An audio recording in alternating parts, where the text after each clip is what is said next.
It is that time of the show where we turn to the cash register, where we're looking for these money line sprinkles. Last week, Tom and Chip cashed Illinois plus 235. Some dummy named Chip lost New Mexico State plus 320. That it means Tom is 1-0, Chip is 1-1, Danny and Bud opted out of week 0. Tom, take us where you want to go. Moneyline sprinkle. Should I do both or just one? Let's go ahead and do both.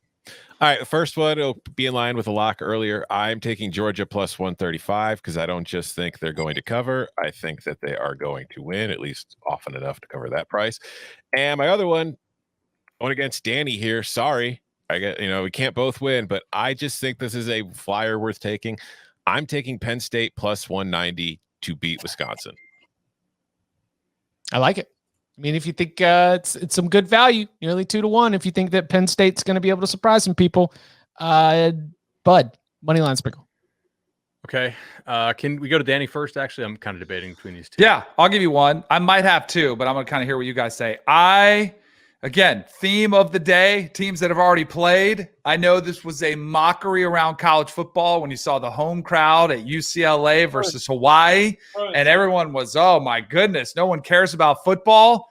I think they show up this week for a game against LSU and the Tigers. Again, Dorian Thompson-Robinson is a liability. I think he plays much better than he did, completing 50% of his passes against Hawaii. Didn't look great, but we saw a run game that was potent, that could take the load off his shoulders. LSU, too many question marks for me. New offensive coordinator, new defensive coordinator. Neither one have called plays before. I like Max Johnson a lot. I like Kayshon Boutte, but I think it's going to take some time. Going on the road to the West Coast and having practice move this past week, they've had a lot to deal with. Give me the upset. UCLA knocks off LSU. BROOOOOONS. Bruins. UCLA money line. I think that UCLA will be able to run the ball on LSU, and I think LSU will be able to throw the ball on UCLA. And as we're getting into the real nitpick of what I think is going to be a fun back and forth, I think it's a game that UCLA can win. I like the experience that they had. I love the way that they started against Hawaii.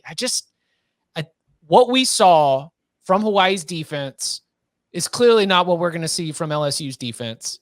But I do think the physicality of that offensive line and the way that Zach Charbonnet was able to just get it rolling in that game, that's a great way to be able to play winning football. So with an advantage in the trenches. Oh, how about this?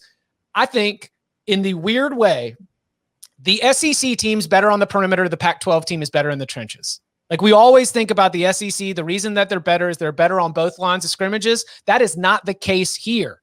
I don't like UCLA's wide receivers as much as I like LSU's. I don't like UCLA's secondary as much as I like LSU's.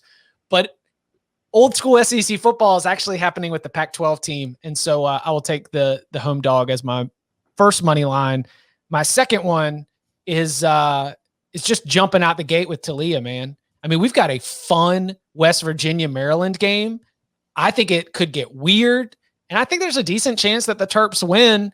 So with some good athleticism, with trying to get things going. And for both these teams, it's the kind of game where it could determine whether you're bowling or not.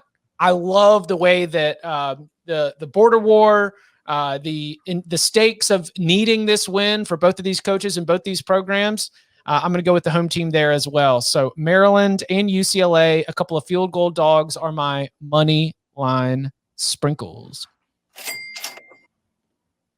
Give me the Hokies. Plus 190. Yep. There's 4 I debated here. I'm not going to give out 4 moneyline sprinkles. I think North Carolina might be really, really good, actually. But I think there's a chance that they're not fully ready for this opener. I do like Justin Fuente in openers. I think his teams are typically pretty prepared. I think on Saturdays or Fridays, hopefully in this case, he's a good coach. The other ones I looked at, I did take a piece of Temple plus 520 at Rutgers. That game's been moved. I think Utah State, anything plus 650 is worth a look at Washington State. And Chip, I want to get in on that Maryland with you. So are you locking up Utah State though? Well, I figured it's probably not good to do 4 money line sprinkles. Cool. But but Maryland and VTech, you do it. Maryland VTech. Yeah, we'll Cool. keep it a little bit reasonable. Same sort of thought on West Virginia, Maryland. So I bet the over in this game, which I think pairs better with a Maryland victory than it does with a West Virginia victory, even though I believe West Virginia's defense will be slightly worse than last year. And I think their offense under Neil Brown, will improve some. I think a higher scoring game favors Maryland. So since I bet the over, I think this game will score in the 60s. I think that favors Maryland a little bit more. Shout out to Eli. Maryland loves season openers against the Big 12.